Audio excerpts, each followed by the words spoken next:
اعوذ باللہ من الشیطان الرجیم بسم اللہ الرحمن الرحیم وَاعْلَمُوا أَنَّمَا غَنِمْتُم مِّن شَيْءٍ فَأَنَّ لِلَّهِ خُمُسَهُ وَلِلرَّسُولِ وَلِذِي الْقُرْبَى وَالْيَتَامَى وَالْمَسَاكِينِ وَابْنِ السَّبِيلِ إِن كُنتُمْ آمَنتُم بِاللَّهِ وَمَا أَنزَلْنَا عَلَىٰ عَبْدِنَا يَوْمَ الْفُرْقَانِ يَوْمَ الْتَقَى الْجَمْعَانِ وَاللَّهُ عَلَىٰ كُلِّ شَيْءٍ قَدِيرٌ صدق اللہ العظیم۔ اب یہاں وہ مال غنیمت کا حکم بیان ہو رہا ہے۔ وَاعْلَمُوا جان لو انما غنمتم من شیء، جو بھی غنیمت تمہیں حاصل ہوئی ہے، فَأَنَّ لِلَّهِ خُمُسَهُ، تو اس کا خمس پانچواں حصہ تو اللہ کے لیے ہے، وَلِلرَّسُولِ اور رسول کے لیے ہے، وَلِذِي الْقُرْبَى اور رسول کے قرابت داروں کے لیے ہے۔ یہ بات سمجھ لیجئے یہاں اچھی طرح کہ در حقیقت حضور صلی اللہ علیہ وسلم کا جو معاش کا معاملہ تھا، جب تک آپ مکے میں تھے، حضرت خدیجہ الکبریٰ رضی اللہ تعالی عنہا کی دولت جو ہے اس سے آپ کا کام چل رہا تھا، جو بھی بچا کچا ان کا سرمایہ تھا۔ مدینے میں آ کر ظاہر بات ہے کہ اب آپ کے پاس اپنا کوئی ذریعہ معاش نہیں تھا، نہ آپ کوئی تجارت کرتے تھے، تو اب آپ کے اخراجات اور پھر یہ کہ آپ کے بھی قرابت دار ہیں، آپ کی ازواج مطہرات ہیں، ان کے اخراجات کہاں سے آئیں گے؟ تو مال غنیمت میں سے خمس جو ہے وہ اس کام کے لیے رکھ لیا گیا، گویا وہ بیت المال کا حصہ ہوگا، اور بیت المال ہی کفالت کرے گا حضور کی بھی اور حضور کے قرابت داروں کی بھی۔ اس کے علاوہ اس بیت المال میں یتامى والمساکین وابن السبیل، اس میں حصہ ہوگا یتیموں کے لیے بھی اور مساکین اور محتاجوں کے لیے بھی اور مسافروں کے لیے بھی۔ یہ گویا کہ پانچواں حصہ مال غنیمت کا تو ہو گیا، سرکار سمجھ لیجیے سرکاری ہو گیا، لیکن اس سرکار میں سب سے بڑا خرچ جو ہے وہ در حقیقت محمد رسول اللہ صلی اللہ علیہ وسلم کے ذاتی، آپ کے اخراجات، آپ کے ازواج مطہرات کا نان نفقہ، آپ کے قرابت داروں کا ذوی القربیٰ، جس میں آپ کو بھی تو ظاہر بات ہے کہ کچھ نہ کچھ صلہ رحمی آپ فرماتے تھے، تو اس کے لیے، اور یہ کہ یتیموں اور مساکین کے لیے وابن السبیل۔ ان کنتم آمنتم باللہ، اگر تم ایمان رکھتے ہو اللہ پر، وما انزلنا علی عبدنا، اس شے پر جو ہم نے نازل کی اپنے بندے پر، یوم الفرقان، فیصلے کے دن، یعنی جو شے نازل کی وہ ہے غیبی امداد، نصرت غیبی، جو فرشتے آئے۔ ظاہر بات ہے کہ وہ ایک انسین جو ہے غیب کا معاملہ ہے، فرشتوں کو دیکھا تو کسی نے نہیں، تو جیسے وحی آتی تھی حضرت جبرائیل لے کر آتے تھے تو اس پر ایمان رکھتے ہو کہ یہ قرآن جو ہے اللہ کی طرف سے ہے، ایسے ہی تمہیں یقین ہونا چاہیے کہ اللہ تعالیٰ نے اپنا وہ وعدہ پورا فرمایا اور اللہ تعالیٰ نے فرشتے بھیجے۔ تو اگر تمہیں وہ یقین ہے تو پھر تم اس حکم کو پورے طور پر یوں سمجھیے کہ دلی طور پر اس کو قبول کرو، خوش دلی کے ساتھ پوری طریقے سے، کہ خمس جو ہے وہ تو اللہ اور اس کے رسول کا، بیت المال کا۔ بقیہ کے بارے میں حضور نے فرما دیا کہ 4/5 جو ہے یہ اب تقسیم ہو جائے گا مجاہدین کے درمیان۔ اس میں اس سے کوئی بحث نہیں ہے کہ کس نے کتنا جمع کیا، سارا مال ایک جگہ جمع ہوگا اور پھر اس کے حصے لگیں گے، چاہے کوئی پہرے پر تھا، جنگ کی نوبت ہی نہیں آئی، چاہے یہ کہ کوئی باقاعدہ جنگ میں کسی نے حصہ لیا، چاہے کسی نے مال غنیمت جمع کیا، چاہے نہیں کیا، جو بھی جنگ میں ہے ان کو برابر کا حصہ ملے گا۔ اس میں یہ ہے کہ جو سواریوں والے تھے انہیں دوہرا، اور جو پیدل تھے انہیں اکیلا، اس لیے کہ سواریاں اگر کسی کا اونٹ ہے، کسی کا گھوڑا ہے، 2 گھوڑے بھی تھے، تو ظاہر بات ہے کہ اس کے چارے وغیرہ کا بندوبست وہ خود اپنے پاس سے کرتا تھا، کوئی سپلائی لائنز تو آج کل کی جس طرح فوجوں کی ہوتی ہیں وہاں موجود نہیں تھی، لہذا جو مجاہد تھا کہ جو سوار تھا گھوڑے پر یا اونٹ پر، جس کا اپنا گھوڑا تھا، اپنا اونٹ تھا، اس کو دوہرا حصہ، اور جو عام پیادہ جو مجاہد تھا اس کو اکیلا۔ وَاعْلَمُوا أَنَّمَا غَنِمْتُم مِّن شَيْءٍ فَأَنَّ لِلَّهِ خُمُسَهُ وَلِلرَّسُولِ وَلِذِي الْقُرْبَى وَالْيَتَامَى والمساکین وابن السبیل ان کنتم آمنتم باللہ وما انزلنا علی عبدنا یوم الفرقان یوم التقى الجمعان، اس فرقان والے دن، فیصلے کے دن، جس دن کی 2 فوجیں بھڑ گئی تھیں۔ واللہ علی کل شیء قدیر، اور اللہ تعالیٰ ہر چیز پر قادر ہے۔ اذ انتم بالعدوۃ الدنیا وهم بالعدوۃ القصویٰ، اصل میں یہ جو وادی ہے جس میں بدر واقع ہوا ہے، یہ ایک گھاٹی سی ہے جو دونوں کناروں کے اوپر تو بہت تنگ ہے لیکن درمیان میں بہت کھل کر میدان بن جاتا ہے۔ اس کا ایک سرا جو ہے وہ شمال کی طرف نکل جاتا ہے اور وہ جا رہا ہے شام کی طرف، ایک سرا جنوب کی طرف ہے اور وہ جاتا ہے مکے کی طرف، ایک مشرق کی طرف آتا ہے کہ جو مدینے کی طرف آ رہا ہے، اور اکثر و بیشتر جو پہلے حاجی جاتے تھے وہ اسی راستے پر تھے، یہی راستہ تھا۔ اب تو جو نیا طریق الہجرہ بڑی اعلیٰ سڑک بن گئی ہے تو لوگوں کو ان مقامات سے گزرنے کا موقع نہیں ملتا، ورنہ بدر سے ہو کر ہی راستہ گزرتا تھا۔ تو ایسا ہوا ہے کہ اللہ تعالیٰ کی طرف سے ایسی اسکیم بن گئی، تدبیر ایسی ہو گئی کہ عین بر وقت پہنچے۔ وہ جو مدینے والا سرا تھا جو قریب تھا مدینے کے اس وادی کا، اس پر حضور پہنچے، اور عین اسی وقت جو دور والا سرا تھا، وہ گھاٹی جہاں پہ ختم ہو رہی تھی جنوب کی طرف، وہاں وہ قریش بھی پہنچ گئے بر وقت۔ جب تم تھے ورلے کنارے پر اور وہ تھے پرلے کنارے پر، اذ انتم بالعدوۃ الدنیا، دنیا ادنا کا مؤنث ہے، قریب تر، وہم بالعدوۃ القصویٰ، اور وہ تھے پرلے کنارے پر، والرکب اسفل منکم، اور وہ جو قافلہ تھا وہ تم سے نیچے تھا، نیچے ہو کر گزر گیا تھا، یعنی اس کے بعد پہاڑوں کی ایک رینج تھی اور اس کے بعد پھر تہامہ کا میدان تھا۔ تو ابو سفیان نے یہ کیا تھا کہ قافلے کو لے کر اس بدر کی گھاٹی میں داخل ہی نہیں ہوئے، ادھر سے تو وہ پیغام بھی بھیج دیا تاکہ فوج ادھر سے آئے، تاکہ مسلمانوں کی توجہ بھی ہو تو فوج کی طرف ہو جائے، اور اسی میں وہ داؤ لگا کر اپنے قافلے کو بچا کر نکال کر لے جائیں، اور وہ تہامہ میں ساحل کے ساتھ ساتھ ہو کر نکل بھی گئے۔ وَلَوْ تَوَاعَدتُّمْ لَاخْتَلَفْتُمْ فِي الْمِيعَادِ، اور اگر تم لوگوں نے آپس میں معاہدہ کیا ہوتا کہ فلاں وقت پر ہمیں پہنچنا ہے، ہو سکتا ہے کہ تم ایک ساتھ نہ پہنچ سکتے، اختلاف ہو جاتا، جیسے اپوائنٹمنٹ ہوتی ہے فلاں وقت پہ میں بھی پہنچوں گا آپ بھی پہنچ جائے تو کچھ نہ کچھ آگے پیچھے ہو جاتا ہے۔ تو اگر تم طے کر کے بھی آتے تو اتنا نہ ہوتا جتنا کہ ہم نے اپنی مشیت اپنی تدبیر سے کر دیا کہ عین وقت پر تمہیں وہاں پہنچا دیا۔ اس کی وجہ کیا تھی؟ ہم چاہتے تھے کہ یہ ٹکراؤ ہو جائے اور یہ بات واضح ہو جائے کہ جان لیں اہل مکہ کہ اللہ تعالیٰ کی نصرت کس کے ساتھ ہے، اس کے عوام بھی سمجھ لیں۔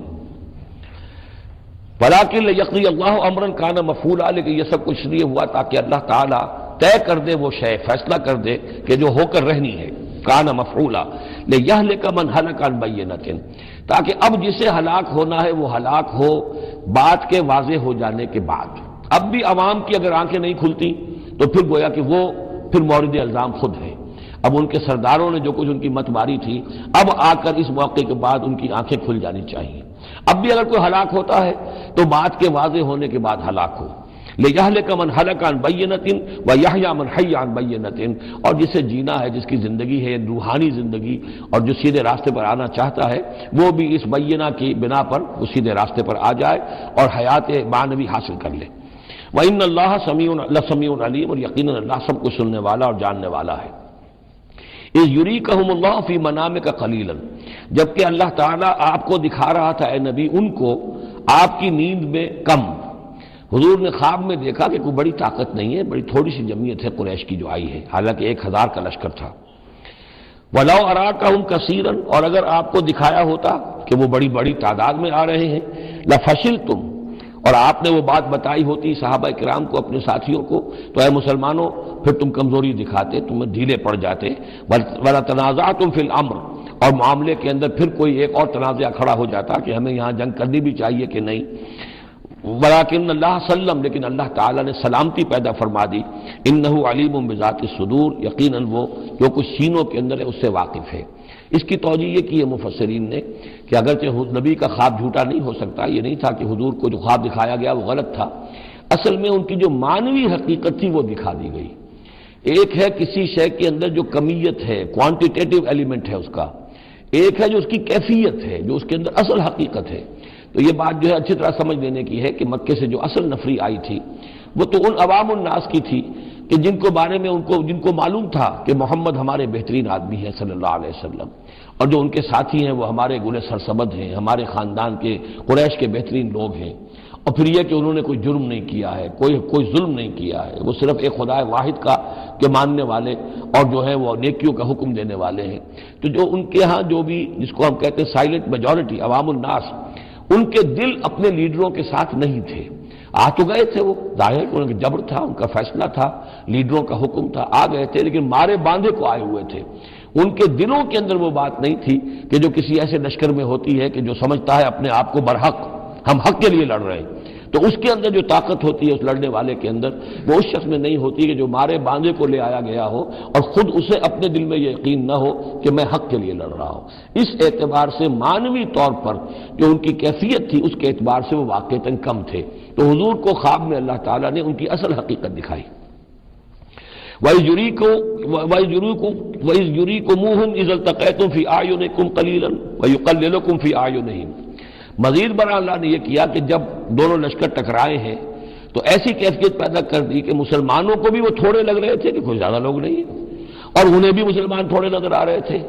یعنی یہ کہ ہر صورت اللہ نے ایسی بنا دی تھی کہ جنگ ہو اور ڈٹ کر ہو، تاکہ یہ صورتحال جو ہے یوم الفرقان ہونا اس کا بالکل واضح ہو جائے. اگر کسی وجہ سے وہ کرنی کترا جاتا معاملہ اور جنگ نہ ہوتی، مقابلہ نہ ہوتا، تو جس طریقے سے کہ اللہ اس کو فیصلہ کن دن بنا دینا چاہتا تھا، یوم الفرقان فیصلے کا دن، وہ صورتحال پیدا نہ ہوتی. لَيَقْضِيَ اللَّهُ أَمْرًا كَانَ مَفْعُولًا، تاکہ اللہ پورا کر دے اس معاملے کو کہ جو ہونے والا ہی تھا. وَإِلَى اللَّهِ تُرْجَعُ الْأُمُورُ، اور تمام معاملات بالآخر تو اللہ ہی کی طرف لوٹا دیے جائیں گے. یا ایھا الذین آمنوا اذا لقیتم فئۃ فاثبتوا، اے اہل ایمان جب بھی اب تمہارا، اب چونکہ دور شروع ہو گیا ہے، اب تمہاری جد و جہد جو ہے وہ آخری مرحلے میں داخل ہو چکی ہے، مسلح تصادم کا آغاز ہو چکا ہے، اور یہ تو ابھی پہلی جنگ ہے، ابھی جنگیں اور آنی ہیں. اگلے ہی سال غزوہ احد ہو گیا. جب بھی تمہارا مقابلہ ہو کسی فوج سے فاثبتوا، پہلا حکم تو یہ ہے کہ پھر ثابت قدم رہو، قدم جمائے رکھو. دوسرا حکم وَاذْكُرُوا اللَّهَ كَثِيرًا، اور اللہ کا ذکر کرو کثرت کے ساتھ، لعلکم تفلحون، تاکہ تم فلاح پاؤ. تمہاری جو طاقت ہے وہ اللہ تعالیٰ کے بھروسے پر ہے. وَاصْبِرْ وَمَا صَبْرُكَ إِلَّا بِاللَّهِ، ایک بندہ مومن کا صبر جو ہے وہ اللہ کے بھروسے پر ہے. لہذا اللہ یاد رہے گا، اللہ کے ساتھ قلبی تعلق، روحانی تعلق استوار ہوگا تو تم ثابت قدم رہو گے. اور اگر اللہ کے رشتہ ٹوٹ گیا، قلبی رشتہ، روحانی رشتہ، تو پھر تمہارے اندر جان نہیں ہوگی. اور تیسرا حکم لعلکم تفلحون، تاکہ تم مراد پاؤ. اور تیسرا حکم اطیعوا اللہ ورسولہ، اور دیکھو تیسرا حکم یہ ہے کہ جو ڈسپلن ہے اس کی پابندی کرو. حکم مانو اللہ کا اور اس کے رسول کا. اب ویسے تو یہاں اللہ کا حکم بھی کہا گیا ہے، ظاہر بات ہے کہ وہاں تو ہر وقت جو حکم آتا تھا وہ رسول کا حکم آتا تھا، اس لیے کہ قرآن بھی آ رہا ہے تو رسول کی زبان سے ادا ہو رہا ہے، اور رسول اپنی جانب سے اپنی اجتہاد کے تحت، اپنی رائے کے تحت، اپنی تدبیر کے تحت کوئی رائے دے رہے ہیں تو ابھی حضور کی زبان مبارک سے ادا ہو رہا ہے. تو ویسے کہنے کو یہ اللہ اور اس کے رسول کی اطاعت کرو، لیکن عملاً وہ رسول اطاعت بن جاتی ہے. بمصطفیٰ برساں خویش را کہ دی ہمہ اوست، واطیعوا اللہ ورسولہ ولا تنازعوا، اور دیکھو آپس میں جھگڑو نہیں. یہی وہ الفاظ آئے ہیں جو سورہ آل عمران میں ہم پڑھ چکے ہیں. وَلَقَدْ صَدَقَكُمُ اللَّهُ وَعْدَهُ إِذْ تَحُسُّونَهُم بِإِذْنِهِ حَتَّىٰ إِذَا فَشِلْتُمْ وَتَنَازَعْتُمْ فِي الْأَمْرِ وَعَصَيْتُم مِّن بَعْدِ مَا أَرَاكُم مَّا تُحِبُّونَ. اب یہ ایک سال بعد ہونے والا ہے، یہ ایک سال پہلے ان سے کہا جا رہا ہے نظم کی پابندی کرو، اطاعت رسول پر کاربند رہو. ولا تنازعوا، اختلاف نہ کرو، جھگڑا نہ ڈالو. فتفشلوا، تو تم ڈھیلے پڑ جاؤ گے. وتذهب ريحكم، اور تمہاری ہوا اکھڑ جائے گی. واصبروا، اور ثابت قدم رہو. ان اللہ مع الصابرین، یقیناً اللہ تعالیٰ صابروں کے ساتھ ہے. اللہ کی نصرت، تائید اہل صبر کے ساتھ ہے. وَلَا تَكُونُوا كَالَّذِينَ خَرَجُوا مِن دِيَارِهِمْ بَطَرًا وَرِئَاءَ النَّاسِ، ان لوگوں کے مانند نہ ہو جانا کبھی جو نکلے تھے اپنے گھروں سے اتراتے ہوئے، اینٹتے ہوئے، اکڑتے ہوئے لوگوں کو دکھانے کے لیے. یہ وہ قریش کا لشکر جب چلا ہے تو ابو جہل نے جو بھی ساز و سامان کیا تھا اس کے لیے ڈھول ڈھمک کا بھی تھا، اور اس کے ساتھ جو ہے ہر طرح کا لاؤ لشکر. تو وہ تو جا رہے تھے بالکل اس خیال سے کہ فتح ہماری ہے ہی ہے اور ہم مسل کر رکھ دیں گے، جیسے مچھر کو مسل دیا جاتا ہے. یہ مسلمان ہے ہی کتنے، وہ جو ہے خوب اپنے شان و شوکت کا مظاہرہ کرتے ہوئے جا رہے تھے. وَيَصُدُّونَ عَن سَبِيلِ اللَّهِ، اور حقیقت کیا تھی کہ اللہ کے راستے سے روک رہے تھے. وَاللَّهُ بِمَا يَعْمَلُونَ مُحِيطٌ، اور جو کچھ وہ کر رہے تھے اللہ اس کا احاطہ کیے ہوئے تھا. اللہ کے قابو سے باہر جانے والی ان کی کوئی تدبیر نہیں تھی. وَإِذْ زَيَّنَ لَهُمُ الشَّيْطَانُ أَعْمَالَهُمْ، اور جب کہ شیطان نے ان کے لیے ان کے اعمال کو مزین کر دیا تھا. وَقَالَ لَا غَالِبَ لَكُمُ الْيَوْمَ، اور اس نے ان کے کان میں یہ پھونک ماری تھی، یہ وسوسہ ڈالا تھا، آج تم پر کوئی غالب نہیں آ سکتا. مکے سے نکلی ہو نفری اور 1000 کی، یہ تو گویا کہ بڑی انہونی سی بات تھی. عرب کے اندر اس طرح کے مواقع بہت کم آتے تھے. تو گویا کہ وہ نے پٹیاں پڑھاتا آ رہا تھا، پھونکے مارتا آ رہا تھا، آپ پر کوئی غالب نہیں آ سکتا. لا غالب لکم اليوم من الناس، کوئی انسانوں میں سے تم پر غالب نہیں آ سکتا. وانی جار لکم، اور میں بھی تمہارے ساتھ ہی ہوں. فلما تراءت الفئتان، اور جب دونوں لشکروں نے ایک دوسرے کو دیکھا، آمنے سامنے ہوئی. نکص علی عقبیہ، تو وہ شیطان اپنی ایڑیوں کے بل پیچھے مڑ گیا، بھاگا. وقال، اور اس نے کہا انی بریء منکم، میں تم سے لا تعلق ہوں، میرا تم سے کوئی تعلق نہیں. انی ارا ما لا ترون، میں وہ کچھ دیکھ رہا ہوں جو تم نہیں دیکھ رہے. فرشتوں کو دیکھنا جو ہے، چونکہ یہ بھی ناری مخلوق ہے، نور اور نار میں بڑا قرب ہے. نوری مخلوق ہے ملائکہ اور ناری مخلوق ہے جن، اور یہ جن ہے عزازیل ابلیس. تو اس کو نظر آ گیا فرشتے آ رہے. انی ارا ما لا ترون، میں وہ کچھ دیکھ رہا ہوں جو تم نہیں دیکھ سکتے. انی اخاف اللہ، مجھے اللہ کا خوف ہے. واللہ شدید العقاب، اور اللہ سزا دینے میں بہت سخت ہے. اذ یقول المنافقون والذین فی قلوبہم مرض، اب یہ ایک نقشہ تو یہ تھا کہ جب چلے آ رہے تھے قریش کا لشکر لے کر ابو جہل اور اس کے ساتھی سردار، اور ادھر شیطان بھی ان کو پہلے تو پیٹ ٹھوکتا ہوا آ رہا ہے اور عین وقت پر جو ہے وہ ان کو ساتھ چھوڑ کر بھاگا ہے. ادھر جب مدینے کے اندر اب جہاں وہاں سے مسلمان چلے تھے، حضور چلے تھے، تو جو کوئی منافق پیچھے رہ گئے تھے وہ اب باتیں کر رہے تھے. اذ یقول المنافقون والذین فی قلوبہم مرض، جبکہ کہہ رہے تھے وہ لوگ اور وہ لوگ کہ جن کے دلوں میں روگ تھا. غر ہؤلاء دینہم، ان مسلمانوں کو تو ان کے دین نے بالکل دھوکے میں ڈال دیا ہے، مت ماری گئی ہے، دماغ خراب ہو گیا ہے، قریش سے ٹکرانے چلے ہیں، ان کی عقل جواب دے گئی ہے. ہم تو پہلے بھی سمجھتے تھے کہ یہ سفہاء ہیں، بے وقوف ہیں، احمق ہیں، لیکن اب تو معلوم ہوتا ہے کہ سرے سے مت ماری گئی. غر ہؤلاء دینہم، ان کے دین نے ان کی مت مار دی. ومن یتوکل علی اللہ فإن اللہ عزیز حکیم، انہیں کیا پتا کہ جو کوئی توکل کرے اللہ پر تو اللہ تعالیٰ زبردست ہے، حکمت والا. وَلَوْ تَرَىٰ يَتَوَفَّى الَّذِينَ كَفَرُوا الْمَلَائِكَةُ، اور کاش تم دیکھ سکتے جب کہ قبض کرتے ہیں فرشتے ان کافروں کو، ان کی جانوں کو، یضربون وجوہہم، ان کے چہروں پر ضرب لگاتے ہوئے، وادبارہم، اور ان کی پیٹھوں پر، وذوقوا عذاب الحریق، اور کہتے اب چکھو جلنے کا عذاب. ذالک بما قدمت ایدیکم، اور یہ وہ کچھ ہے جو تمہارے اپنے ہاتھوں نے آگے بھیجا ہے. وان اللہ لیس بظلام للعبید، اور یہ کہ اللہ تو ہرگز اپنے بندوں کے حق میں ظالم نہیں ہے، ظلم کرنے والا نہیں ہے. کداب آل فرعون والذین من قبلہم، جیسے کہ معاملہ ہوا آل فرعون کا اور ان کا جو ان سے پہلے تھے.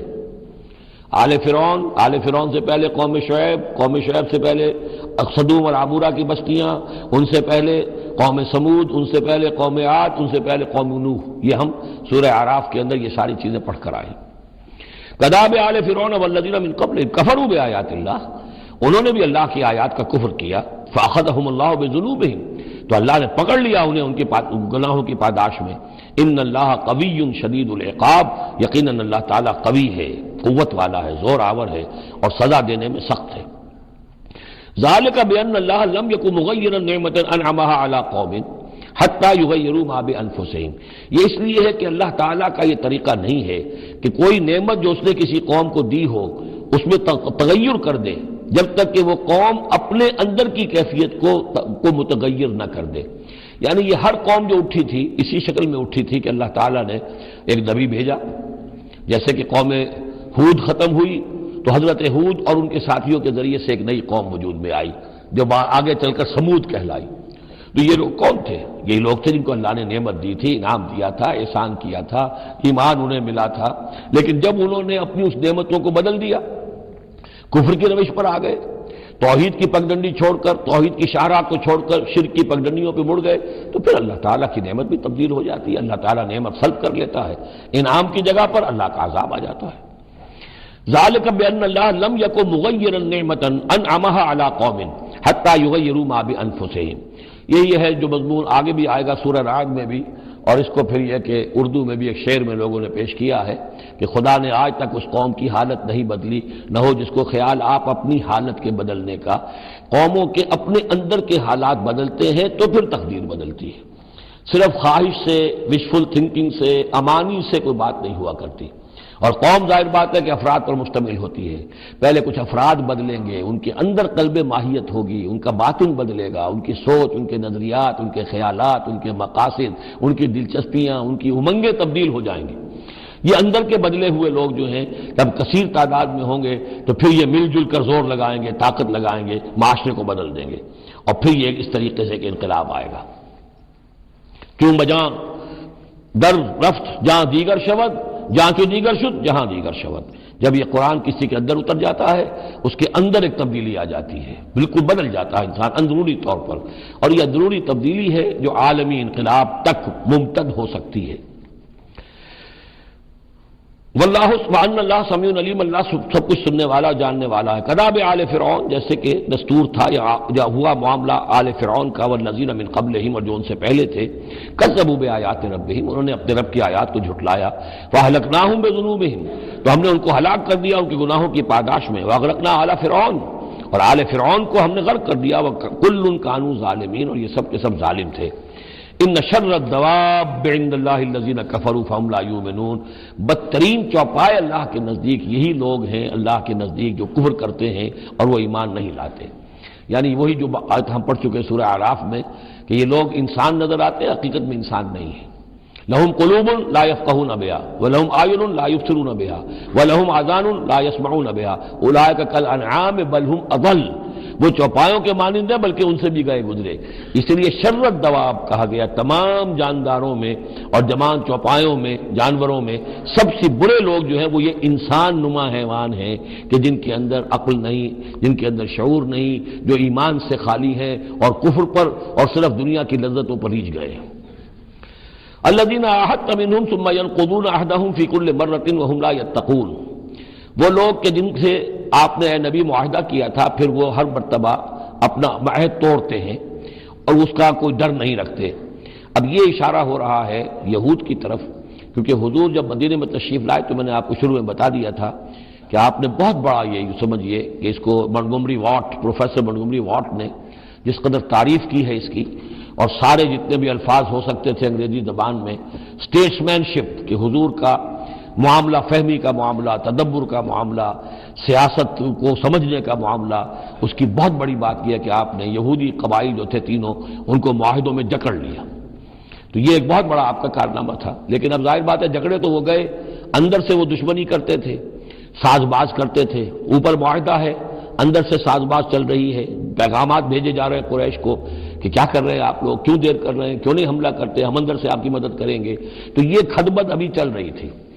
تو فرمایا الذین عاہدت منہم ثم ینقضون عہدہم، وہ لوگ کہ جن سے نبی آپ نے عہد کیا، معاہدے کیے، اور وہ یہ کہ اپنے معاہدے توڑ رہے ہیں، فی کل مرۃ، ہر بار، وہم لا یتقون، اور وہ ڈرتے نہیں ہیں۔ فإما تثقفنہم فی الحرب، تو اگر آپ پا جائیں انہیں جنگ میں، فشرد بہم من خلفہم، تو ان کو ایسی سزا دیجئے کہ جو پیچھے ہیں ان کے ہوش ٹھکانے آ جائیں، لعلہم یذکرون، تاکہ انہیں عبرت حاصل ہو جائے۔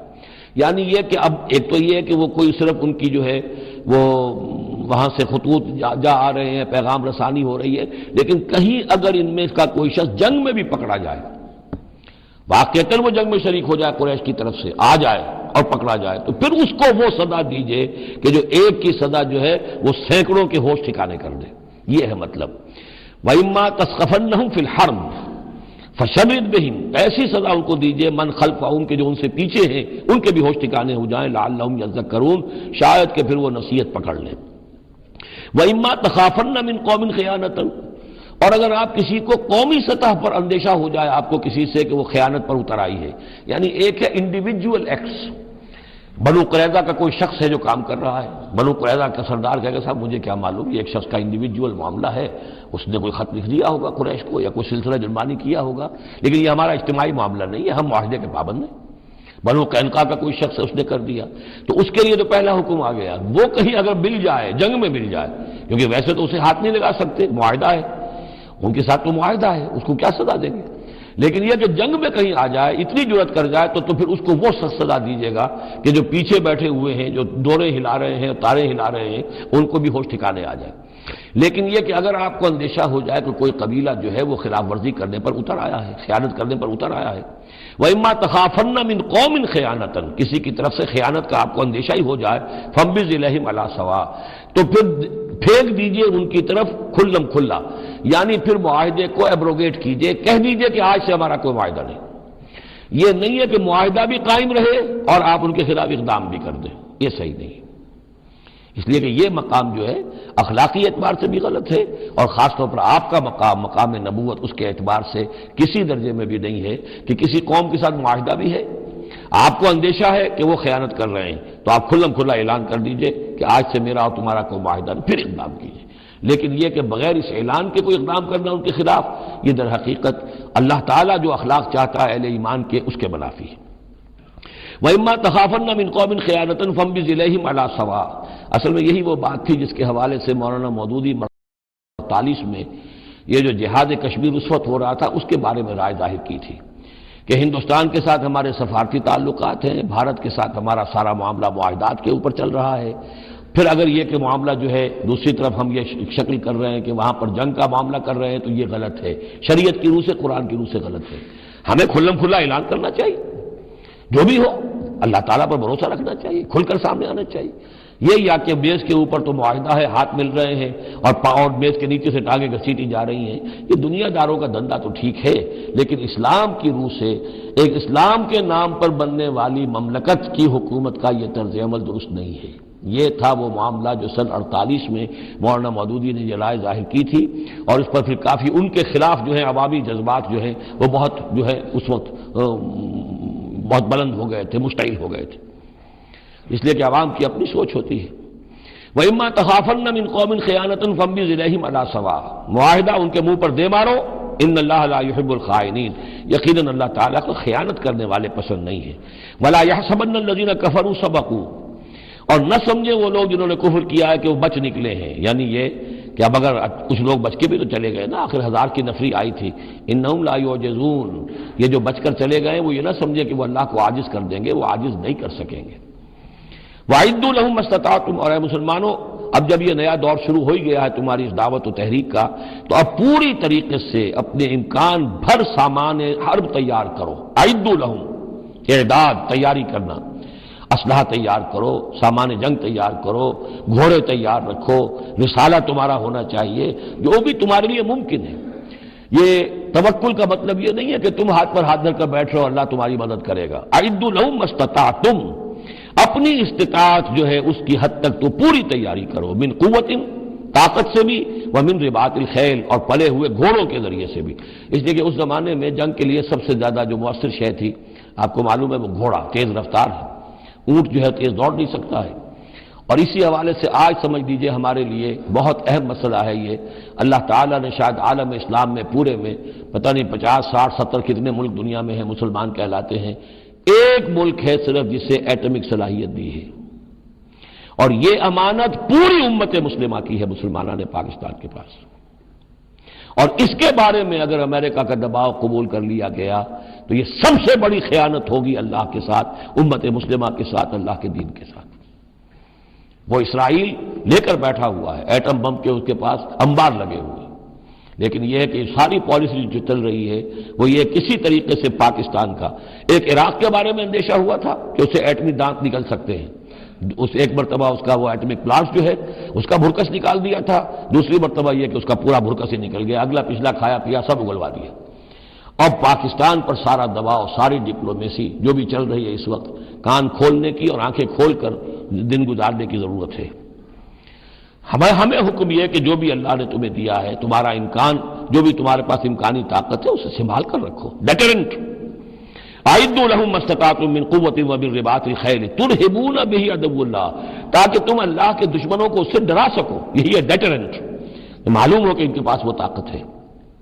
وعدوکم، اور اپنے دشمنوں کو بھی ڈرا سکو، وآخرین من دونہم، ایک تو ہے اللہ کے دشمن اور تمہارے دشمن ایک اور بھی ہیں جو ان کے سوا ہیں، ان کے پرے ہیں، انہیں تم نہیں جانتے، لا تعلمونہم اللہ یعلمہم، اللہ انہیں جانتا ہے، یعنی وہ مارے آستین منافقین ہیں، یہ تمہاری اپنی آستینوں کے اندر بیٹھے ہوئے ہیں، تمہیں پتہ بھی نہیں ہے کہ وہ لوگ بھی در حقیقت ففتھ کالمسٹ عنصر ہے کہ جو در حقیقت تمہاری تباہی چاہتا ہے، بربادی چاہتا ہے۔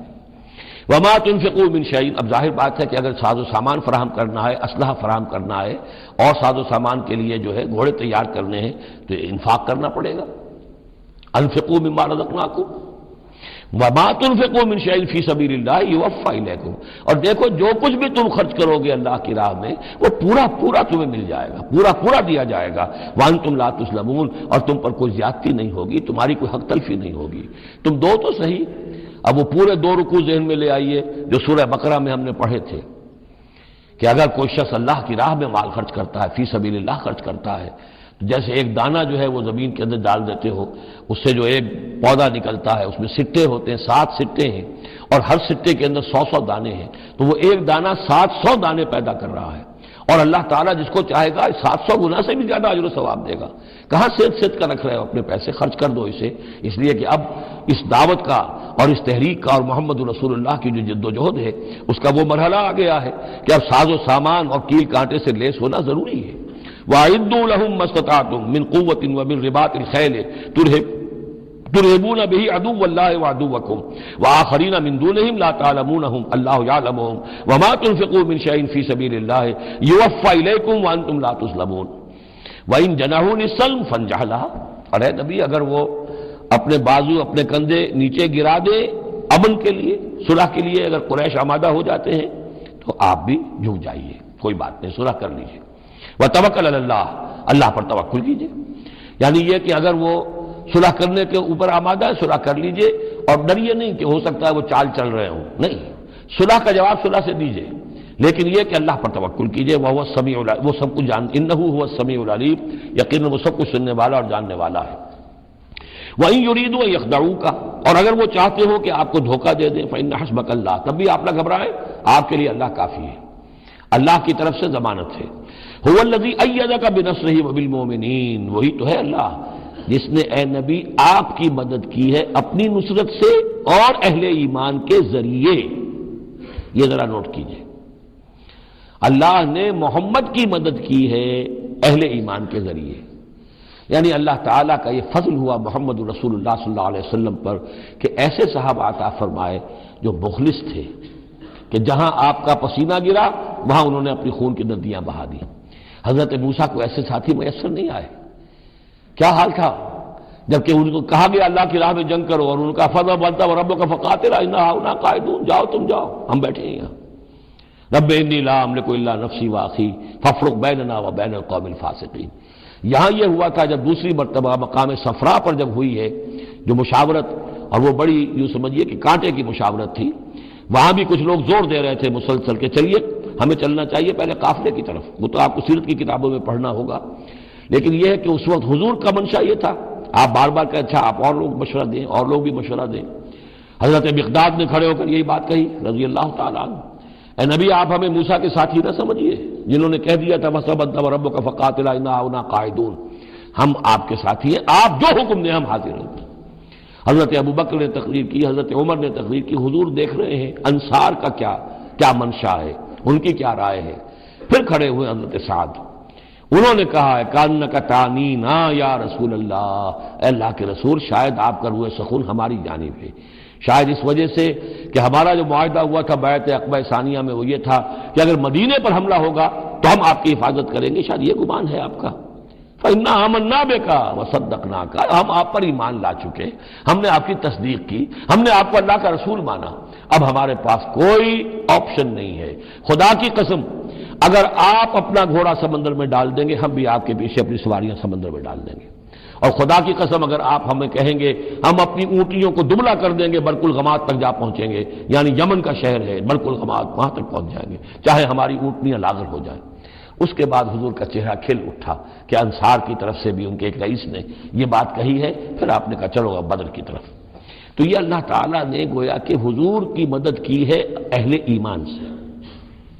هو الذی ایدک بنصرہ، ایک تو اللہ کی مدد آئی آسمان سے، فرشتے آئے، اور ایک وبالمؤمنین، اور اہل ایمان کے ذریعے سے آپ کی مدد کی ہے. من انصاری الی اللہ، کون ہے میرا مددگار اللہ کی راہ میں. وَأَلَّفَ بَيْنَ قُلُوبِهِمْ، اور ان اہل ایمان کے دلوں میں اللہ نے محبت پیدا کر دی. لَوْ أَنفَقْتَ مَا فِي الْأَرْضِ جَمِيعًا مَا أَلَّفْتَ بَيْنَ قُلُوبِهِمْ، اے نبی اگر آپ دولت کے ذریعے سے محبت پیدا کرتے کہ لوگوں کو زیادہ زیادہ ان کے دل کی نرمی کے لیے، تالیف قلب کے لیے جو ہے پیسے دیے جائیں، اگر زمین کی ساری دولت بھی آپ خرچ کر دیتے تو ان میں یہ تالیف، یہ الفت پیدا نہیں ہو سکتی تھی.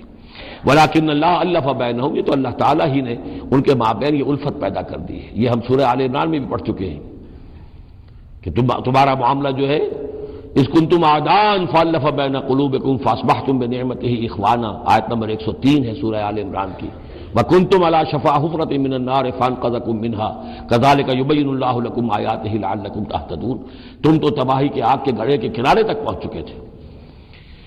ولیکن اللہ الف بینہم انہ عزیز حکیم، یقیناً وہ زبردست ہے حکمت والا. یا ایھا النبی حسبک اللہ ومن اتبعک من المؤمنین، اے نبی آپ کے لیے اللہ کافی ہے، اور وہ کہ جو پیروی کر رہے ہیں آپ کی اہل ایمان میں سے۔ ایک ترجمہ تو اس کا یہ ہوگا، یعنی جو اگر اوپر والی آیت کے ساتھ اس کو جوڑے، ایک یہ بھی ہو سکتا ہے اے نبی اللہ کافی ہے آپ کے لیے بھی، اور جو آپ کی پیروی کرنے والے ہیں مسلمان ان کے لیے بھی، ان کے لیے بھی اللہ کفایت کرتا ہے، ان کی مدد کے لیے، ان کو سہارا دینے کے لیے۔ تو یہ ایسی کنسٹرکشن ہے جملے کی کہ دونوں معنی لیے جا سکتے ہیں۔ یا ایھا النبی حرض المؤمنین علی القتال، اب یہ تحرید کا لفظ پھر آ گیا جو سورہ نساء میں ہم پڑھ چکے ہیں، وحرض المؤمنین علی القتال۔ اے نبی شوق دلائیے، ترغیب دلائیے، ابھاریے، ایمان کے جذبات کو ذرا اپیل کیجئے اہل ایمان کے کہ وہ قتال پر آمادہ ہوں۔ یہ میں آپ کو بتا چکا ہوں کہ اعلان عام اس طریقے کا کہ فرض ہے جنگ میں نکلنا ہر مسلمان کے لیے، یہ صرف تبوک میں ہوا سن 9 میں جا کر۔ پورے 9 برس تک قتال فی سبیل اللہ کے لیے تحریض تھی، ترغیب تھی، اور یہ تحریض گاڑی ہو کر تحریض بن گئی، بس لازم نہیں تھا۔ اسی لیے ہم سورہ نساء میں پڑھ چکے ہیں کہ اس کے باوجود جو اس ترغیب کی وجہ سے آگے بڑھے قتال کے لیے نکلے ان کے اونچے درجات ہیں، لیکن یہ کہ جن لوگوں کو چونکہ فرض عین نہیں کیا گیا تھا لہذا اگر کوئی نہیں نکلے تو ان کے اوپر کوئی مواخذہ نہیں۔ لیکن یہ کہ غزوہ تبوک میں نفیر عام تھی کہ ہر صاحب ایمان کا نکلنا ضروری ہے۔ حرض المؤمنین علی القتال ان یکن منکم 20 صابرون، اگر تم میں سے 20 ہوں گے صبر کرنے والے، یغلبوا 200 تو وہ 200 پر غالب آ جائیں گے۔ وَإِن یکن منکم 100، اور اگر ہوں گے تم میں سے 100، یغلبوا 1000، وہ غالب آ جائیں گے 1000 پر، من الذین کفروا، کافروں میں سے، بأنہم قوم لا یفقہون، اس لیے کہ وہ سمجھ نہیں رکھتے۔ سمجھ سے مراد کیا ہے؟ انہیں اپنے موقف کی حقانیت کا یقین نہیں ہے۔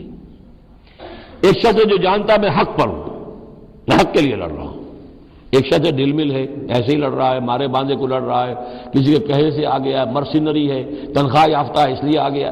اب اس میں زمین و آسمان کا فرق ہوگا۔ تو ان لوگوں کو چونکہ وہ شے حاصل نہیں ہے لہذا ان کی حالت کیا ہے کہ اگر آپ 10 ہوں گے 100 پر غالب آ جائیں گے۔ لیکن اس کے بعد جو اگلی آیت آ رہی ہے وہ گویا کہ اس کی کچھ عرصے کے بعد یقیناً نازل ہوگی جو یہاں شامل کر دی گئی۔ الآن خفف اللہ عنکم، اب اللہ نے تم پر سے تخفیف کر دی ہے، وعلم ان فیکم ضعفا، اور اللہ کے علم میں ہے یہ بات کہ تمہارے اندر کچھ کمزوری آ گئی ہے۔ لیکن یہ کمزوری کیسے آئی ہے اس کو سمجھ لینا چاہیے۔ سابقون الاولون، مہاجرین اور انصار کے اندر کوئی کمزوری نہیں آئی معاذ اللہ، ابو بکر اور عمر میں یا سعد بن معاذ میں رضی اللہ تعالیٰ عنہ مجمعین، ان میں کوئی کمزوری نہیں آئی۔ لیکن جو نئے مسلمان آ رہے تھے جن کی ابھی تربیت نہیں ہوئی تھی، اوسط گر رہا ہے۔ ظاہر بات ہے جو نئے لوگوں کی تعداد بڑھ رہی ہے، جن کی تربیت اتنی نہیں ہوئی ہے، جن کے اندر ایمان ابھی اتنا گہرا نہیں اترا ہے، اتنا راسخ نہیں ہوا ہے، تو اس کے حوالے سے اب فرض کیجئے کہ 1000 کے اندر پہلے تو ایسے ہوتے تھے کچے پکے جو ہیں وہ 20 ہیں، 50 ہیں، 100 ہیں، اب یہ ہے کہ ان کی تعداد بڑھتی جا رہی ہے اگر، تو نتیجہ کیا ہوگا کہ اوسط جو ہے وہ گر جائے گی۔ اس اوسط کے اعتبار سے اب تمہارے اندر کچھ کمزوری آ گئی ہے۔ فَإِن يَكُن مِّنكُم 100 صَابِرَةٌ يَغْلِبُوا 200، اب بھی یہ ہے کہ اگر تمہارے اندر 100 ہوں گے کہ جو صبر کرنے والے ہوں گے وہ 200 پر غالب آ جائیں گے۔ وَإِن يَكُن مِّنكُم 1000، اور اگر تم میں سے 1000 ہوں گے، يَغْلِبُوا 2000 بِإِذْنِ اللَّهِ، تو وہ 2000 پر غالب آ جائیں گے اللہ کے اذن سے۔ وَاللَّهُ مَعَ الصَّابِرِينَ، اور یقیناً اللہ صبر کرنے والوں کے ساتھ ہے۔ مَا كَانَ لِنَبِيٍّ أَن يَكُونَ لَهُ أَسْرَىٰ، اب یہ ایک اور بہت نازک معاملہ ہوا جو غزوہ بدر کے بعد کہ وہ جو 70 قیدی پکڑے گئے ان کا کیا کیا جائے۔ جو قریش کے 70 قیدی، اب اس کی ایک شکل تو یہ تھی، مشاورت کی حضور نے، حضرت ابو بکر کی ایک رائے تھی، حضور کی اپنی رائے بھی وہی تھی، اس لیے کہ جو مزاج حضور کا تھا، آپ شفیق، نرم، رؤوف، رقیق القلب، یہی معاملہ حضرت ابو بکر کا تھا۔ حضرت عمر تھے سخت، اشدہم فی امر اللہ عمر، حضرت عمر کی یہ رائے تھی کہ ان سب کو قتل کر دینا چاہیے، اگر ہم نے فدیہ لے کر یا قوم معاف کر دیا، ویسے ہی یہ چھوڑ دیا، یہ پھر دوبارہ آئیں گے، کفر کو تقویت حاصل ہوگی۔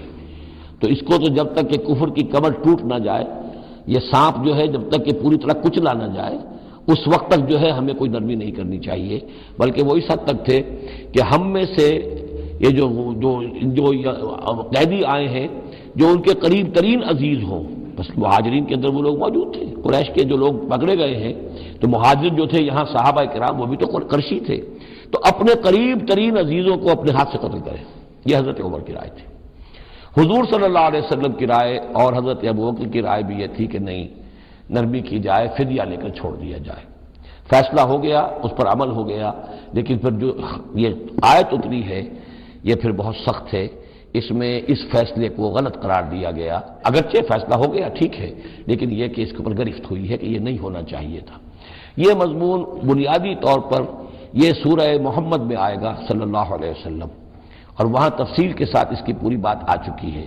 اور چونکہ سورہ محمد سورہ بقرہ سے بھی پہلے نازل ہو چکی تھی، سورۃ القتال، اس حوالے سے یہ بات جو ہے بہت اہم ہے کہ اس میں یہ قاعدہ قانون آ چکا تھا، اس کے باوجود اس بات کا ہو جانا یہ گویا کہ ایک طرح سے ایک کوتاہی ہوئی ہے، وقتی طور پر نظر انداز ہو گیا اللہ تعالیٰ کا مستقل حکم۔ ما کان لنبی ان یکون لہ اسریٰ، کسی نبی کے لیے یہ جائز نہیں ہے کہ اس کے پاس قیدی ہوں، حتی یسخن فی الارض، جب تک کہ زمین کے اندر خوب خونریزی نہ ہو لے، یعنی باطل کی کمر نہ توڑی جا چکی ہو، اس وقت تک قیدی رکھنا۔ قیدی رکھنے کا مطلب یہ کہ وہ زندہ رہیں گے، آج نہیں تو کل انہیں چھوڑنا پڑے گا، آپ چھوڑیں گے ان کو، وہ پھر کفر کی تقویت کا باعث بنیں گے۔ تريدون عرض الدنیا، تم دنیا کا ساز و سامان چاہتے ہو، یعنی فدیہ ملے گا، مال ملے گا۔ اب یہ ظاہر بات ہے کہ نہ حضور کی یہ نیت ہو سکتی تھی معاذ اللہ، اور نہ حضرت ابوبکر کی، لیکن اللہ تعالیٰ کا معاملہ ہے، جب وہ اپنے نبیوں کے اوپر بھی کبھی گرفت کرتا ہے تو بظاہر الفاظ بڑے سخت ہوتے ہیں، بظاہر بڑے سخت ہوتے ہیں، تو اس کے اندر وہ سختی موجود ہے۔ ظاہر بات ہے کہ یہ بات نہ حضور کے لیے نہ حضرت ابوبکر کے لیے۔ تريدون عرض الدنیا، تم دنیا کا سامان چاہتے ہو، واللہ یرید الآخرہ، اللہ کے پیش نظر آخرت ہے۔ سورہ محمد کی آیت نمبر 4 میں یہ پورا قانون آئے گا، ہم وہاں پڑھ لیں گے۔ واللہ عزیز الحکیم، اور اللہ تعالی عزیز اور حکیم ہے۔ لولا کتاب من اللہ سبقا، اگر نہ ہوتی بات اللہ کی طرف سے جو پہلے سے آ چکی تھی، یعنی سورہ محمد کی آیت نمبر 4، اس میں ایک امکان نکلتا تھا اس کی تعبیر کا، اگرچہ تعبیر کے اندر میرے نزدیک غلطی ہوئی ہے، لیکن پھر بھی ایک اس کے اندر امکان موجود تھا جس کو کہ استعمال کیا ہے محمد الرسول اللہ صلی اللہ علیہ وسلم سے۔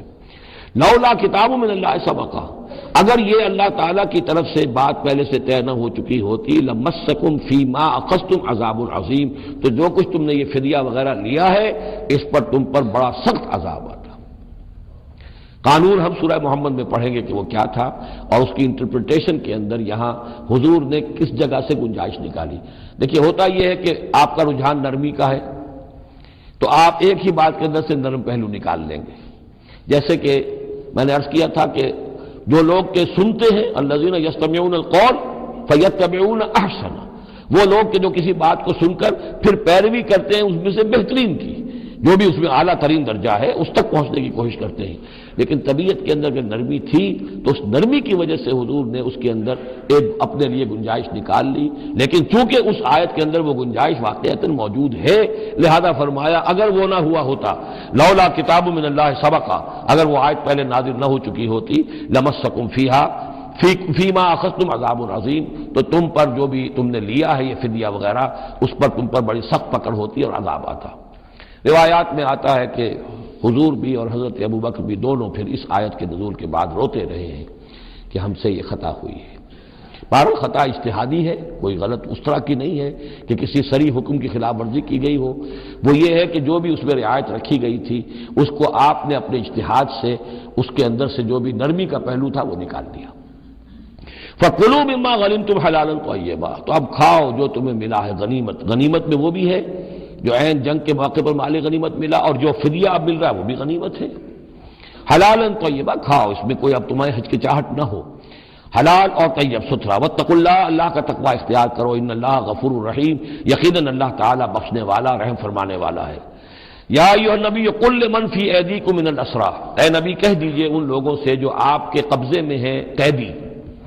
اب قیدیوں میں جان لیجئے حضرت عباس ابن عبد المطلب بھی تھے رضی اللہ عنہ، جو حضور کے چچا تھے۔ گمان غالب یہ ہے کہ وہ ایمان تو لا چکے تھے، اپنے ایمان کا اعلان نہیں کیا تھا، لہذا جنگ میں کفار کے ساتھ ہو کر آئے تھے، وہ بھی گرفتار تھے۔ اور بھی کچھ لوگ تھے کہ جن کے بارے میں حضور جانتے تھے کہ یہ لوگ جو ہے اپنی دلی خواہش سے نہیں آئے ہیں، بلکہ یہ کہ اپنے سرداروں کے دباؤ کی وجہ سے آئے ہیں، لیکن قانون تو قانون ہے۔ تو اس طریقے کا معاملہ جب ہوا ہے، اور پھر حضور کے اپنے اقدامات، وہ قیدی ہیں ابو العاص، ان کی بڑی صاحبزادی زینب رضی اللہ تعالی عنہا نے پھر ان کے لیے اپنا وہ ہار بھیجا ہے جو حضرت خدیجہ نے انہیں شادی کے موقع پر دیا تھا۔ تو یہ ایسی کیفیات ہیں، ہم جب پڑھتے ہیں ان چیزوں کے تو ہمارے لیے تو ایک تعلق جو ہے وہ ایک ماضی کی تاریخ کے قصوں کی ہے۔ وہاں تو یہ خونی رشتے بھی تھے، تعلقات بھی تھے، ایک ہی خاندان ہے، ایک ہی قبیلہ ہے، اسی کے لوگ آئے ہوئے ہیں۔ تو اب حضور کے دل میں جو ہے اس وقت سنا یہ ہے کہ جب رات کے وقت کراہ رہے تھے حضرت عباس، انہیں باندھا ہوا تھا، سخت ظاہر بات ہے قیدیوں کو جکڑا ہوا ہے رسیوں کے اندر، تو ان سے ان کے جو کچھ اتنا بند تھے کہ سخت تھے، وہ جو بند تھے جن میں بندھے ہوئے تھے کہ کرا رہے تھے، تو حضور نے کہا تمام قیدیوں کے بند ڈھیلے کر دو۔ یہ نہیں کہا کہ صرف عباس کا بند ڈھیلا کر دو، بلکہ آپ نے ان کی کراہنے کی آواز سن کر پھر آپ نے فرمایا سب کے بند ڈھیلے کرو، اتنا سخت ان کو نہ باندھو۔ تو اس طرح کا معاملہ جو ہے اس کو ذہن میں رکھیے۔ یا ایھا النبی قل لمن فی ایدیکم من الاسریٰ، کہہ دیجئے ان سے جو آپ کے ہاتھ میں اب قیدی ہیں، ان یعلم اللہ فی قلوبکم خیرا، دیکھو اگر جو کچھ تمہارے دلوں میں ہے اللہ کے علم میں ہے کہ وہ خیر ہے، یؤتکم خیرا مما اخذ منکم، تو جو کچھ تم سے اس وقت لیا گیا ہے اس سے بہتر اللہ تمہیں دے دے گا۔ یعنی یہ کہ نیت کا معاملہ تمہارا اور اللہ کے مابین ہے، ہمارا معاملہ قانون کا ہے۔ تم آئے کفار کے ساتھ جنگ کرتے ہوئے آئے ہو، پکڑے گئے ہو، اب ان میں کوئی ڈسکریمنیشن نہیں ہو سکتی۔ کوئی شخص کہے کہ نہیں صاحب میں تو مجبوراً آیا تھا، اور میں تو کسی کے کہنے میں آیا تھا، اور میں تو حقیقت میں تو اسلام لا چکا تھا، یہ بات جو ہے اب نہیں چلے گی۔ لہذا یہ ضرور ہے کہ اگر تمہارے دل میں کوئی خیر ہے، کوئی بھلائی ہے، اور اس وقت یہ کہ تم سمجھتے ہو کہ تم اس صورتحال میں مجبوراً پھنس گئے ہو اور تمہیں فدیہ ادا کرنا پڑ رہا ہے، تو اللہ تعالیٰ تمہیں اس سے کہیں زیادہ دے دے گا کہ جو آج تمہیں فدیے میں دینا پڑ رہا ہے۔ ظاہر بات ہے کہ وہاں بیویوں کو خبریں پہنچی، انہوں نے اپنے زیور بھیجے ہیں، حضرت زینب رضی اللہ تعالی عنہا نے بھی اپنا زیور بھیجا، ہار بھیجا ہے، اور حضور کی آنکھوں میں آنسو آ گئے جب آپ نے وہ ہار دیکھا، حضرت خدیجہ کا ہار رضی اللہ تعالی عنہ۔ وہ پوری زندگی جو آپ کی گزری تھی حضرت خدیجہ کے ساتھ، وہ ساری آنکھوں میں نگاہوں کے سامنے آ گئی، جو ان کی وفاداری تھی اور جو انہوں نے خدمت کی تھی، وفا شعاری کی تھی۔ تو اس کے بعد مسلمانوں سے کہا کہ یہ اس ماں کی یادگار تھی بیٹی کے پاس، اگر آپ لوگ اجازت دیں تو یہ اس کو واپس کر دیا جائے، تو اس کو پھر لوگوں کی اجازت سے وہ ہار واپس کیا گیا۔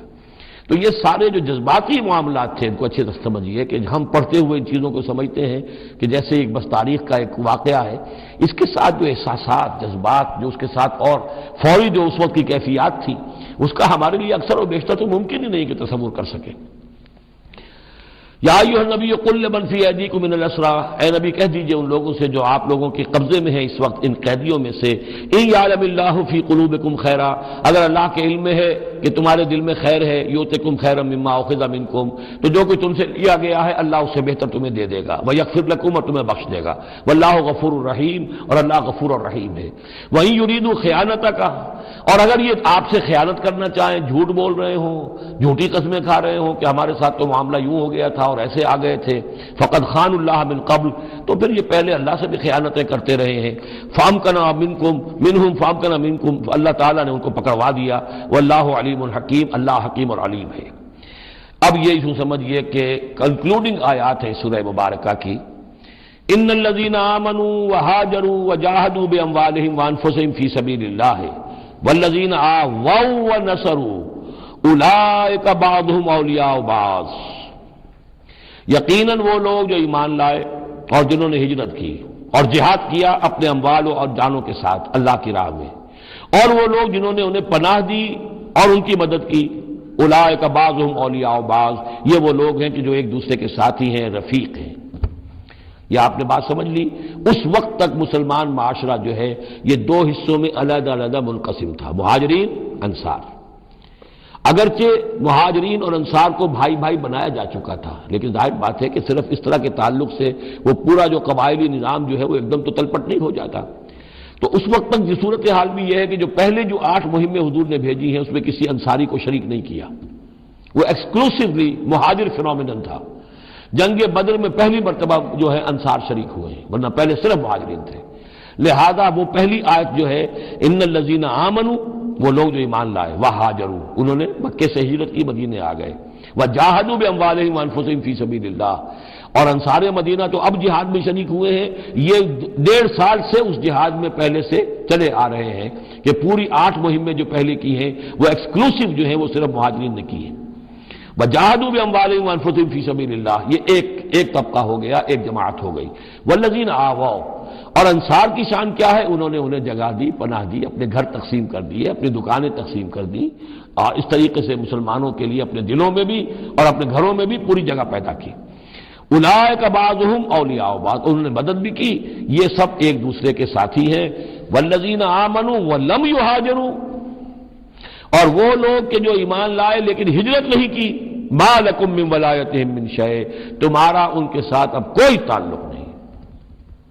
آگے چل کر سورہ نساء میں جو بعد میں نازل ہوئی ہیں پڑھ چکے ہم پہلے، ان میں تو یہ ہے کہ وہ کافر اور منافق قرار دیا گیا، ان کے ساتھ وہی سلوک کرو جو کافروں کے ساتھ ہے، انہیں پکڑو اور قتل کرو، الا یہ کہ کسی ایسی قبیلے سے ہوں جن کے ساتھ تمہارا معاہدہ ہو، وہ پورا قانون وہاں آ گیا ہے۔ لیکن یہاں بھی پہلی بات بتا دی گئی، اب کوئی ولایت باہمی تمہاری ان کے ساتھ نہیں ہے۔ یعنی فرض کیجئے کوئی شخص کہتا ہے میں تو ایمان لا چکا تھا، مجبوراً آئے تھے لیکن ہجرت کیوں نہیں کی؟ جب ہجرت نہیں کی تو اب تمہارا شمار ہوگا انہی لوگوں کے ساتھ جن کے ساتھ تم جنگ کر کے آئے ہو۔ تم یہ نہیں کہہ سکتے کہ میرا تعلق جو ہے اہل ایمان سے شمار کیا جانا چاہیے۔ والذین آمنوا ولم یہاجروا ما لکم من ولایتہم من شیء، تو کوئی تمہاری ان سے رفاقت نہیں ہے، کوئی تعلق نہیں ہے، کوئی عہد نہیں ہے، کوئی قول و قرار نہیں ہے۔ یہ آیت بھی معلوم ہوتا ہے کہ انہی جو اسیر تھے غزوہ بدر کے، انہی کی طرف اصل میں روح سکون ہے۔ حتیٰ یہاجروا، جب تک کہ وہ ہجرت نہ کریں، ہاں اب واپس جائیں، فدیہ دے کر جائیں، پھر ہجرت کر کے آ جائیں تو ٹھیک ہے، پھر وہ مسلمانوں میں سے ہوں گے، تمہارے بھائی ہوں گے، تمہارے حمایتی ہوں گے اور تم ان کی حمایت کرو گے۔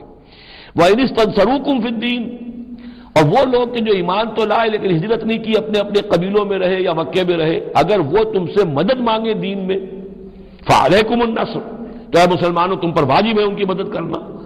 إِلَّا عَلَىٰ قَوْمٍ بَيْنَكُمْ وَبَيْنَهُمْ مِيثَاقٌ، سوائے اس کے کہ وہ کسی ایسی قوم سے تعلق رکھتے ہوں کہ جن کے تمہارے درمیان کوئی معاہدہ ہے۔ اگر کوئی قبیلہ ہے کہ جس کے ساتھ حضور نے معاہدہ کیا ہوا صلح کا، اور وہاں کوئی مسلمان ہے اور وہ ہجرت تو کر نہیں رہا، وہاں سے وہ مدد کی درخواست کرتا ہے کہ میری مدد کی جائے، تو اس کے خلاف اس کی مدد نہیں کی جائے گی، اس لیے کہ قوم کے ساتھ معاہدہ ہے۔ واللہ بما تعملون بصیر، اور جو کچھ تم کر رہے ہو اللہ اسے دیکھ رہا ہے۔ والذین کفروا بعضهم اولیاء بعض، اور وہ لوگ جنہوں نے کفر کیا وہ ایک دوسرے کے ساتھی ہیں، ایک دوسرے کے حمایتی ہیں، ایک دوسرے کے پشت پناہ ہیں۔ عرب قبائلی معاشرے کے اندر یہ جو ولایت کا معاملہ ہوتا تھا، اس میں پھر یہ ذمہ داریاں بھی آتی تھیں۔ کسی کے اوپر تاوان پڑ گیا ہے تو جو اس کے ولی ہیں، جو اس کے حلیف ہیں، ان کو بھی تاوان میں سے حصہ پہ دینا پڑتا تھا۔ کوئی قیدی ہو گیا ہے، اسے کوئی فدیہ دینا ہے، تو جو اس کے حلیف ہیں، جب اس کے گھر والے بھی وہ فدیہ کے لیے رقم جمع کریں گے تو وہ حلیف بھی اس کے اندر اپنا حصہ ڈالیں گے۔ تو یہ تو معاشرے کے اندر جو قبائلی معاشرہ ہوتا ہے یہ چیزیں ہوتی ہیں۔ تو یہاں فرما دیا گیا جو کافر ہیں وہ ایک دوسرے کے حلیف ہیں، جو اہل ایمان ہے وہ ایک دوسرے کے حلیف ہیں، لیکن اہل ایمان میں سے جو ہجرت نہیں کرتے وہ اہل ایمان کے حلیف نہیں ہے، بلکہ وہ تو انہی کافروں کے ساتھ شمار ہوگا ان کا جن کے ہاں وہ رہ رہے ہیں۔ البتہ یہ کہ اگر وہ مدد طلب کریں تمہیں مدد کرنی ہوگی، بشرطے کہ ان کے قبیلے سے تمہارا کوئی معاہدہ نہ ہو۔ الا تفعلوہ، اگر تم ان چیزوں کی پابندی نہ کرو، ایک مسلمان ہے وہاں سے اس نے خط لکھ دیا ہے کہ مجھے یہاں ستایا جا رہا ہے، حالانکہ اس قبیلے سے آپ کا معاہدہ اور آپ چڑھ دوڑے اس قبیلے کے اوپر، تو یہ معاملہ نہیں چلے گا دنیا کے اندر۔ ہر چیز کا ایک قاعدہ ہے، قانون ہے، اسے وہاں سے ہجرت کرنی چاہیے، یا ہجرت نہیں کر رہا ہے تو تکلیف جھیلنی چاہیے، برداشت کرنی چاہیے۔ مسلمان مدد نہیں کر سکتے چونکہ اس کے قبیلے سے مسلمانوں کا معاہدہ ہے۔ الا تفعلوہ، اگر یہ قواعد و ضوابط پیش نظر نہیں رکھو گے، ان کی پابندی نہیں کرو گے، تکن فتنۃ، تو پھر تو یہ ہے کہ فساد برپا ہو جائے گا، فتنہ پھیلے گا، فی الارض و فساد کبیر، اور بہت بڑی جو ہے بدامنی ہو جائے گی۔ اب وہ آیت آ گئی جس کا میں نے ذکر کیا تھا، والذین آمنوا وہاجروا وجاہدوا فی سبیل اللہ والذین آووا ونصروا اولئک هم المؤمنون حقا۔ اب ان دو طبقات کو جمع کر دیا گیا، والذین آمنوا وہاجروا وجاہدوا فی سبیل اللہ والذین آووا ونصروا، ویسے یہ کہ وہ لوگ جو ایمان لائے اور جنہوں نے ہجرت کی اور جنہوں نے جہاد کیا اللہ کی راہ میں، یعنی یہ مہاجرین، والذین آووا، اور وہ انصار مدینہ جنہوں نے انہیں پناہ دی، انہیں جگہ دی، انہیں اکوموڈیٹ کیا، والذین آووا ونصروا، اور نصرت کی، اولئک هم المؤمنون حقا لهم مغفرۃ ورزق کریم، ان کے لیے مغفرت ہے اور رزق کریم ہے۔ تو مومن حقیقی کی تعریف یہاں پر جو آئی ہے دو حصوں میں بٹ کر، وہ میں چاہتا ہوں کہ پھر اچھی طریقے سے آپ سمجھ لیں، انتہائی اہم بات ہے یہ۔ ایک مسلمان کے لیے بنی الاسلام علی خمس، 5 چیزیں ہیں، کلمہ شہادت، نماز، روزہ، حج، زکوٰۃ۔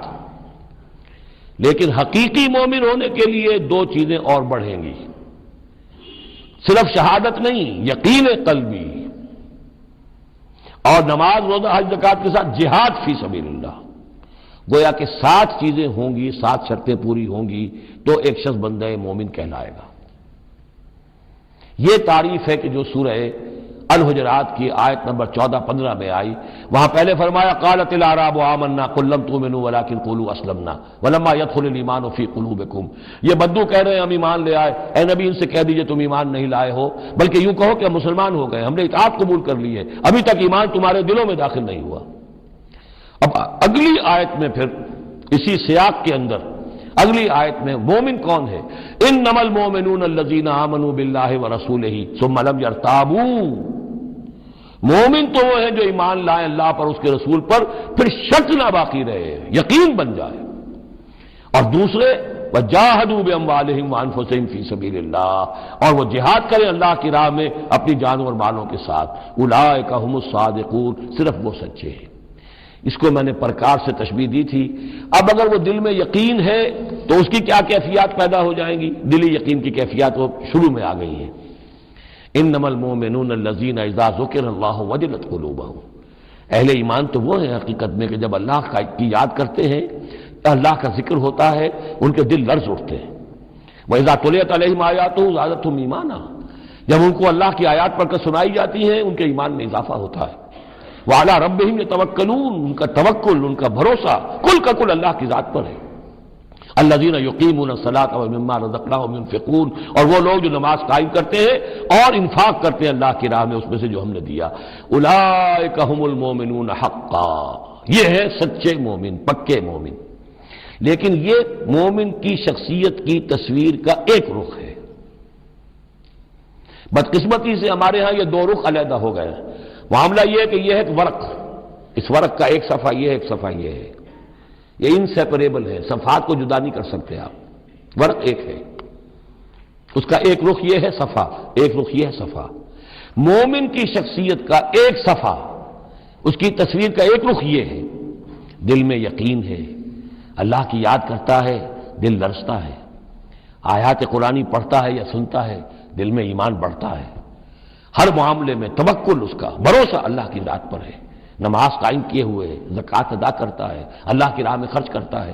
یہ شخصیت کا ایک رخ ہو گیا، اولئک هم المؤمنون حقا۔ لیکن یہ ایک رخ ہے، اور دوسرا رخ کیا ہے؟ وہ ہم والذین آمنوا وہاجروا وجاہدوا فی سبیل اللہ والذین آووا ونصروا اولئک هم المؤمنون حقا۔ اور وہ لوگ جو ایمان لائے، جنہوں نے ہجرت کی، جنہوں نے جہاد کیا اللہ کی راہ میں، اور وہ لوگ جنہوں نے انہیں جگہ دی، پناہ دی اور ان کی مدد کی، یہ ہے مومن سچے۔ تو تصویر کے ان دونوں رخوں کو جوڑیے، یہ ہے اصل میں جو آج کی ضرورت ہے۔ صحابہ کرام کی شخصیتوں میں یہ دونوں رخ تھے۔ جیسے زوال آیا ہمارے ہاں، اڑائے کچھ ورق لالے نے، کچھ نرگس نے، کچھ گل نے، چمن میں ہر طرف بکھری ہوئی ہے داستاں میری، دین کے حصے بکھرے ہو گئے، کوئی حلقے ذکر کے ہیں تو ان کو جہاد وغیرہ سے کوئی غرض نہیں، کوئی جہادی تحریکیں ہیں تو ان کے اندر جو ہے وہ دوسری کیفیات نہیں۔ اس طرح کے معاملات جو ہے تقسیم ہو چکے ہیں۔ جب تک کہ یہ مکمل شخصیتیں وجود میں نہیں آئیں گی، یہ ظاہر بات ہے صحابہ کی کمیت کے اعتبار سے تو وہاں تک نہیں پہنچ سکتے، لیکن ان کا عکس تو ہو، اس طرح کی کیفیت متوازن طریقے پر۔ اگر 25% ادھر ہے 25% ادھر بھی ہو، 10% ادھر ہے 10% ادھر بھی ہو، لیکن ایک ہی طرف 70% ہو جائے، دوسری طرف 0 ہو، وہ معاملہ گڑبڑ ہے۔ یہ دونوں جو رخ ہے شخصیت کے، ان کو جمع کرنے کی ضرورت ہے۔ اولئک هم المؤمنون حقا لهم مغفرۃ ورزق کریم، ان کے لیے مغفرت ہے اور رزق کریم ہے۔ اللہم ربنا اجعلنا منہم، اللہم ربنا اجعلنا منہم والذین آمنوا من بعد وہاجروا وجاہدوا، اور جو لوگ بعد میں ایمان لائے یا لائیں گے اور کریں، جہاد کریں، اجاد معکم تمہارے ساتھ ہو کر جہاد کرے فاولئک منکم تو اے مسلمانوں وہ تم ہی میں سے ہیں، تمہاری جماعت تمہاری امت حزب اللہ کے حصے ہوں گے۔ وَأُولُو الْأَرْحَامِ بَعْضُهُمْ أَوْلَىٰ بِبَعْضٍ فِي کتاب اللہ، البتہ اللہ کا جو قانون ہے، جو شریعت ہے، مثلا جو وراثت کا معاملہ ہے، اس کا تعلق جو اولو الارحام کے ساتھ ہے۔ یہ جو بھائی چارہ تھا اس کے بنا پر وراثت نہیں ہے، وراثت ہوگی وہی جو رحمی رشتے ہیں جن کے بنا پر کہ وراثت کا قانون بنا دیا گیا۔ اولو الارحام بعضهم اولیٰ ببعض فی کتاب اللہ، اللہ کی شریعت کے ضابطے کے قانون میں بہرحال جو رحمی رشتے ہیں وہ یقیناً مقدم ہیں۔ ان اللہ بکل شیء علیم، یقیناً اللہ تعالی ہر چیز کا علم رکھتا ہے۔ بارک اللہ لی ولکم فی القرآن العظیم ونفعنی وإیاکم بالآیات والذکر الحکیم۔